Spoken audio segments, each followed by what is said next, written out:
cans on the table as if the box did fall down. The box is down on the table, by the way. There's a beer can in the sink, which is about 20 feet away from the kitchen table. There's a beer can by the front door, which is, the house is about 2,500 square feet. It's not that small. Right. And so, about, say, let's guess 50 feet away, there's a beer can over by the front door. There's a beer can in the den. We're looking at maybe 30 feet away. Oh, my gosh. Yeah, it was a little bit weird. We're kind of like, what is, this is strange. Then, but you kind of rationalize it, and the cat must have chased the beer cans around as they're rolling around empty or something. So your mind immediately, like, converts over somebody's either playing a trick on us, or, the default isn't there's a ghost in the house at that point. We, honestly, brother, we didn't even think ghosts yet. We were thinking more trickster, and okay. The boys had left earlier, so maybe somebody stuck around and pulled a quick one on us. You know what I mean? Yeah. And so yeah, that was a little strange. Pick up the beer cans, go hide them in the trash, and go upstairs to go to sleep. Well, as we're trying to go to sleep that night, we're hearing banging noises. And, Eddie, it sounds like, and the kitchen is directly below my bedroom at this time, and we can hear it downstairs, Eddie. And I got the house locked up, okay? The deadbolts on, chains on, everything.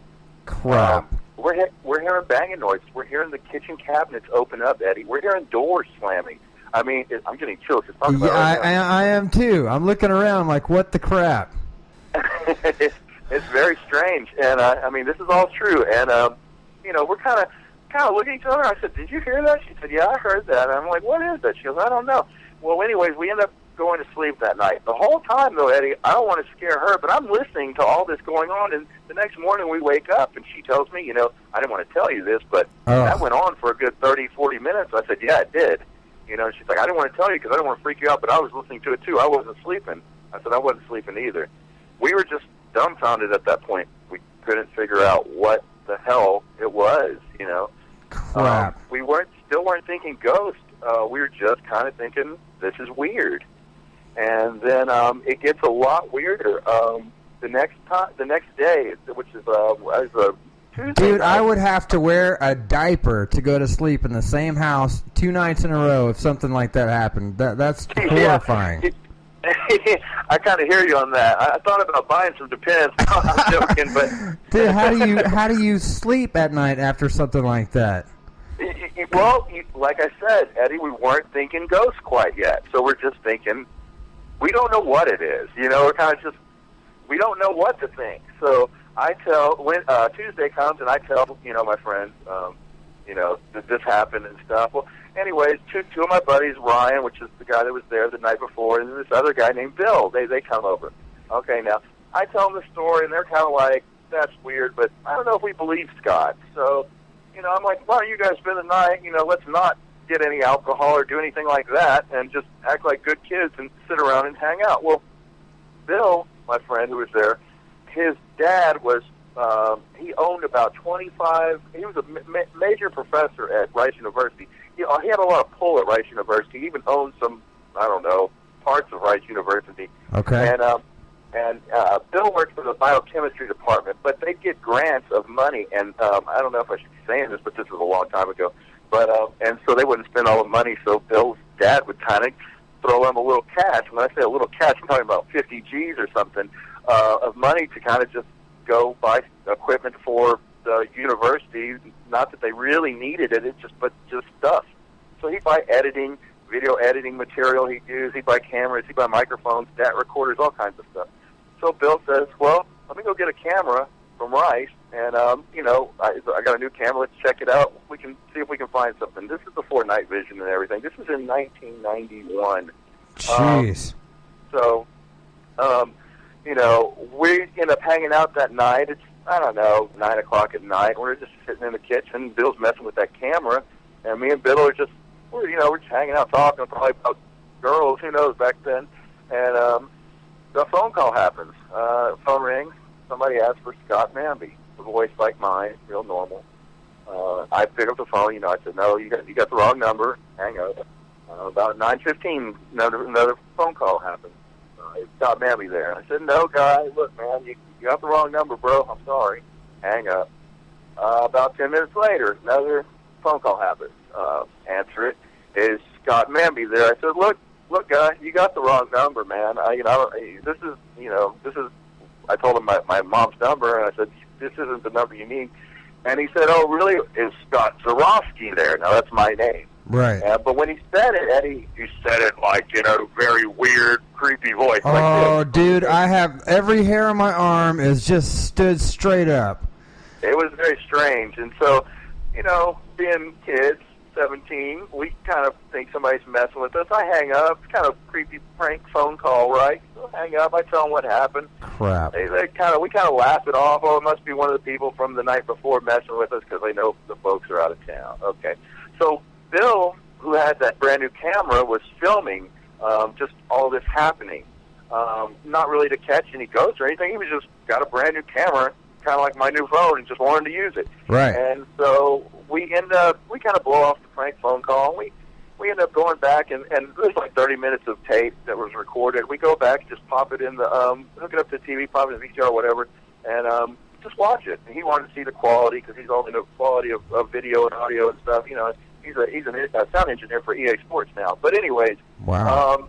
So we're watching it, Eddie, and about 10 minutes into the videotape of us in the kitchen, between the phone calls, there's this insanely creepy growling and snorting like a pig. No. It's just like a pig snorting and growling too, and then snorting with it. It's very weird. That is incredibly weird. It's so weird, I think we're going to have to take a break right now so I can go change my pants. So let's take a quick break, okay? Scott, we'll be right back. We're going to get a message from, let's see, who do we have here? This is Mission Airsoft on the Zombie Life podcast. We'll be right back. Mission Airsoft, in cooperation with EddieRotten.com and the Zombie Life team, presents Woods of the Walking Dead, October 26th and 27th at Mission Airsoft in San Antonio, Texas. Hunt zombies in the dead of night in a mesquite thicket with nothing but a flashlight and an airsoft pistol. You were live. There will also be movies, music, overnight camping, and a full day of airsoft action, all for the low price of $15. Get your tickets online at www.missionairsoft.com. Look for the Zombie Life link on the menu. Mission Airsoft is located at 20360 Pleasanton Road and half mile north of South Route 1604.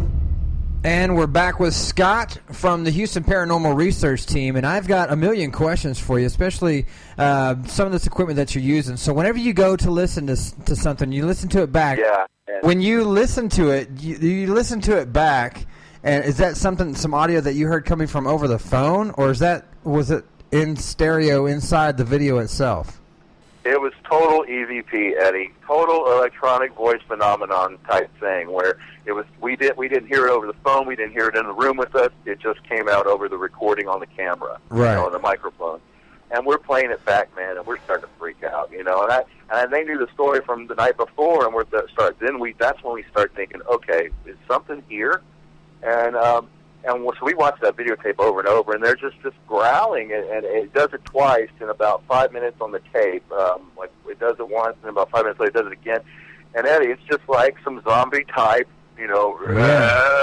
growling with pig snorts. It's very weird, man. And so from that moment on, you are thinking, I have to solve this mystery and find out what was on the other end of that line, or is that what got you into paranormal investigation?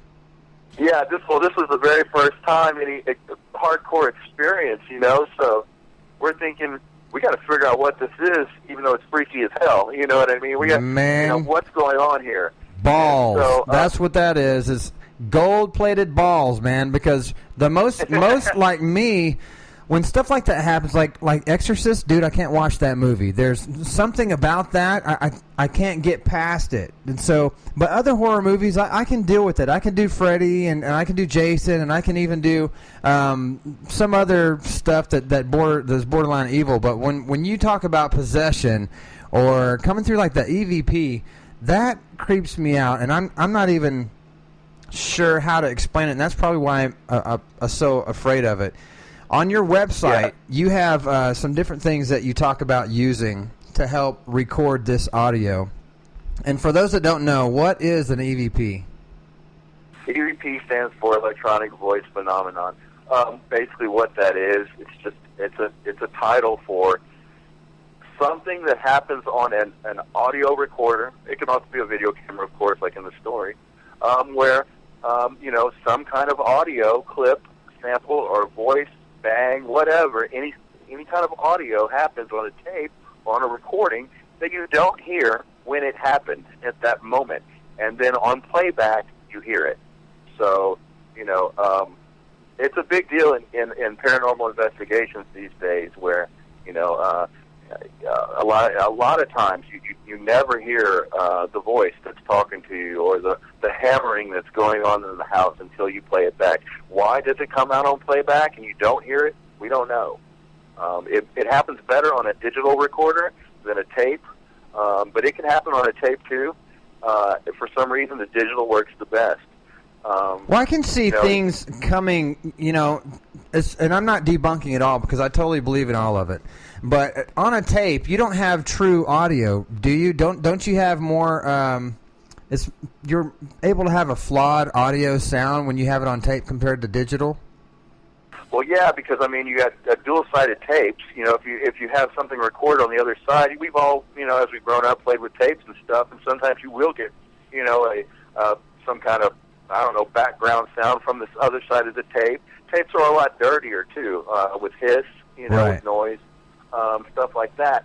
The digital is more, like you said, more true in the fact that it's recorded on files, and it's harder to fake.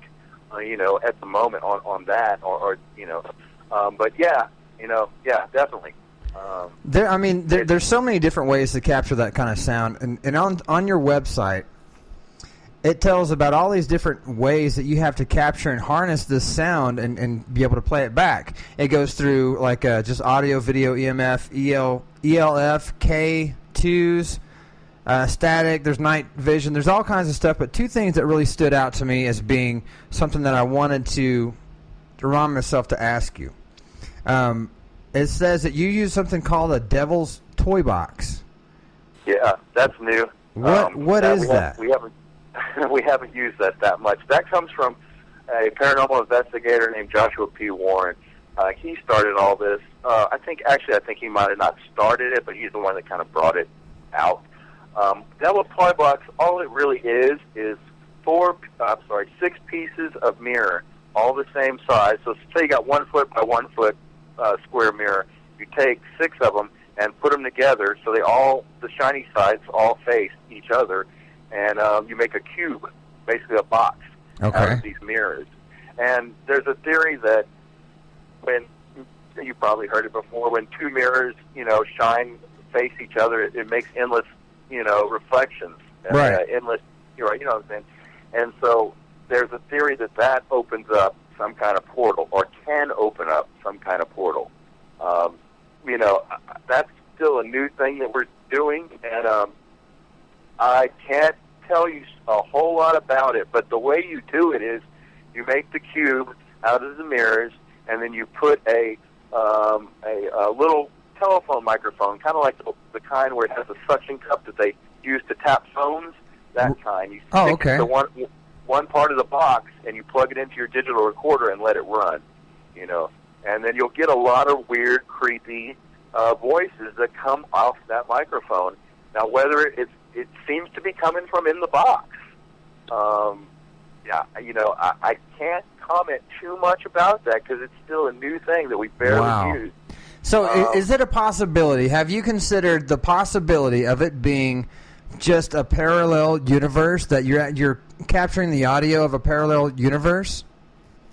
Because if it's a portal that you can open to somewhere, from there to here, from here to there, you're capturing the audio from somewhere, right? It's got to be from somewhere.